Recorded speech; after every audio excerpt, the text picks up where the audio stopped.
अस्सलाम वालेकुम। आज की सबसे अहम जो ख़बर है वो ये है कि डोनाल्ड ट्रंप जो हैं वो चाइना पहुँच गए बिलाखिर। इतने दिनों से सबको इंतज़ार था कि डोनाल्ड ट्रंप चाइना जाएँगे, क्योंकि डोनाल्ड ट्रंप ने चाइना पहुँचने से पहले जो चाइना के सदर हैं उनकी तारीफ़ों के पुल बाँध दिए। चाइना के लिए बहुत ही खूबसूरत अल्फाज इस्तेमाल किए और आखिरकार वो पहुँचे और उनका शानदार किस्म का वेलकम हुआ चाइना के अंदर, जिसको डोनाल्ड ट्रंप ने बहुत सराहा। और लेकिन ईरान एम्बेसीज़ जो हैं उन्होंने इसकी ट्रोलिंग भी ना छोड़ी। उन्होंने वीडियोज़ लगा के नीचे लिखा कि डोनाल्ड ट्रंप का इस्तकबाल करने के लिए जो चाइना के सदर हैं वो खुद तशरीफ़ नहीं लाए। अच्छा, ये जो ट्रोलिंग जो इस वक़्त ईरान कर रहा है, बहुत सारी चीज़ों को हम देख रहे होते हैं, हमारी नज़रों से गुज़री होती है।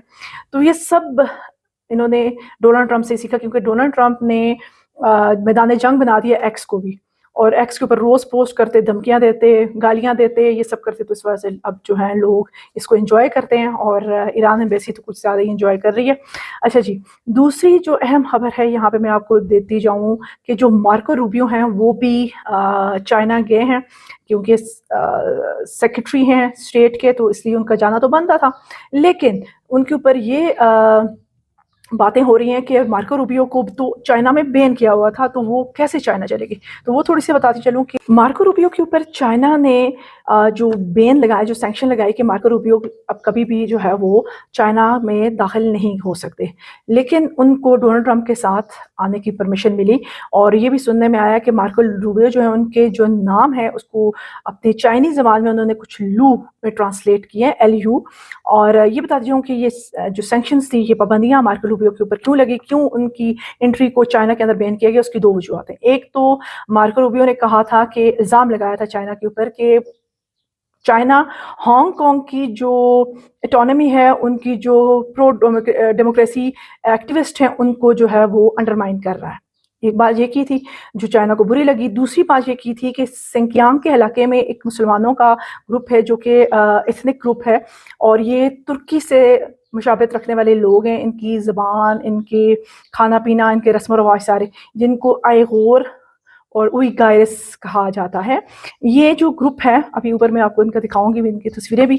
तो ये जो लोग हैं इनके ऊपर मार्को रूबियो के मुताबिक चाइना जो, बल्कि मैंने कहा ना सिर्फ मार्को रूबियो बल्कि बहुत सारी और जो ऑर्गेनाइजेशन है, उनका ख्याल था कि चाइना जो है इनके ऊपर जो है वो जुल्म स्तंभ ढा रहा है, यानी उनके सर्विलेंस के और उनके ऊपर जो है फोर्स लेबर के और इस किस्म के इल्ज़ामात, यानी उनके जो हक हकूक़ हैं उनको जो है सल्ब करने के इल्ज़ाम लगाए गए। तो चाइना ने फिर मार्को रूबियो को उनकी एंट्री जो थी उसको चाइना के अंदर बंद कर दिया। तो ये थी सूरत हाल। लेकिन अब उन्होंने कहा कि वो डिप्लोमेसी जो है उसको ज़्यादा तरजीह देते हैं as compared to the sanctions, तो इसलिए उन्होंने उनको आने की इजाज़त दे दी। नेक्स्ट जो बहुत अहम खबर ये है कि जो चक शूमर अमेरिकन सेनेटर हैं, उन्होंने कहा है कि डेमोक्रेटिक्स जो है वो एक वॉर पावर रेजोल्यूशन के ऊपर वोटिंग कराने जा रही है, क्योंकि उन्होंने बहुत वाज़ेह बयान दिया है कि ईरान के ऊपर जो अमेरिका की जंग है वो इंतहाई गैर कानूनी है। और उन्होंने कहा है कि हम अपनी जो अमेरिकन फ़ौज है उसको इस जंग में से निकालना चाहते हैं।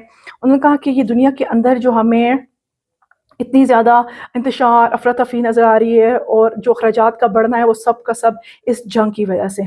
तो उन्होंने जो जितने भी रिपब्लिकन्स हैं उनको रिक्वेस्ट की है कि वो इस वोटिंग को सपोर्ट करें, ताकि हम इस जंग को बंद करवा सकें और हम अपनी आर्मी जो है अमेरिकन आर्मी को भी वापस ला सकें। ये बहुत अहम चीज़ हमें आज की खबरों में नज़र आती है। अच्छा, एक और बड़ी अहम खबर जो हमें नज़र आ रही है वो ये कि जो अब्बास अरागची हैं वो पहुंच चुके हैं जी इस वक्त इंडिया, ब्रिक्स की जो मीटिंग है उसको अटेंड करने के लिए, क्योंकि इस दफ़ा ब्रिक्स को होस्ट करने वाले जो हैं वो इंडिया है। तो ब्रिक्स के बारे में थोड़ा सा बताऊँ, BRICS, यानी इसमें ब्राज़ील है, रशिया है, इंडिया है, चाइना है और साउथ अफ्रीका, और इसके अलावा अब इसके अंदर पूरे 11 ममालिक जो हैं वो इसके मेंबर बन चुके हैं, और जिसमें सऊदी अरेबिया भी है, ईरान है, इंडोनेशिया है, यूनाइटेड अरब एमिरेट है, इथियोपिया है, इजिप्ट है। तो इस ग्रुप का जो बेसिकली मकसद था 2011 में, 2010-2011 में, वो ये था कि उस वक़्त ये जब 5 ममालिक थे, तो उन्होंने कहा था कि जो इमर्जिंग इकोनॉमीज़ हैं, उनका आपस में एक ग्रुप बनाया जाए जो एक-दूसरे को सपोर्ट करें, उनके अंदर कोलैबोरेशन वगैरह जो है इकोनॉमिकली, पॉलिटिकली, اور تمام جتنے بھی معاملات ہیں وہ ان کو مل بیٹھ کر سولو کریں اور ترقی کی راہوں پہ گامزن ہوں. اور ویسٹرن کے مقابلے میں انہوں نے کہا کہ ایک ایسا بلاک ہونا چاہیے جو ان کو سپورٹ کر سکے اور اس کے مقابلے کا ایک بلاک ہو. تو یہ تھا برکس کے بارے میں. اب اس کے اندر 11 ممالک ہیں اور جو عباس اراغچی ہیں وہ اس وقت ہنستے مسکراتے جو ہیں وہ پہنچ چکے ہیں انڈیا میں. اچھا، عباس اراغچی کے چہرے پہ جو مسکراہٹ اور جو اطمینان ہمیں نظر آتا ہے، یہی اس سے پہلے جتنے بھی ان کے لیڈرز ہیں جس میں علی رجانی، علی خامنہئی اور جو اللہ تعالیٰ ان کی شہادت کو قبول فرمائے، تو ایسے لوگ ہنستے مسکراتے اس دنیا سے چلے گئے، اپنے ملک کے لیے قربان ہوئے، اپنے اسلام کے لیے قربانی دی انہوں نے، لیکن کسی طاقت کے سامنے جھکنا قبول نہیں کیا. تو ان کو اب دنیا بھر میں پڑھ رہی تھی کہ سب سے زیادہ جو پسند کیے جانے والے لوگوں میں ان کا جو نمبر ہے وہ بہت زیادہ ٹاپ پہ آ چکے ہیں عباس اراغچی. صرف نہ صرف اپنے مسکرانے اور اپنی اچھی عادات کی وجہ سے، بلکہ اپنے جو ان کا ڈپلومیسی کا جو ان کا ڈپلومیٹک ان کی اپروچ ہے اس کے بارے میں لوگ بہت زیادہ تعریف کر رہے ہیں. ان کی کتابوں کو پڑھا جا رہا ہے اور زبردست قسم کے انسان ہیں اور وہ اس وقت پہنچ چکے ہیں انڈیا. تو اب دیکھتے ہیں آگے کیا صورتحال پیدا ہوتی ہے. اور امریکہ کے لیے جو ہے نا، وہ دیکھا جائے تو تسلط جو ہے ٹوٹنے کے دن آ چکے ہیں، بلکہ توڑ دیا. ایران نے امریکہ کا تسلط جو ہے، بہت بڑے بڑے تجزیہ نگاروں کو اگر آپ سنیں تو آپ کو پتہ چلے گا کہ امریکہ کا تسلط تقریباً ایران نے توڑ دیا ہے.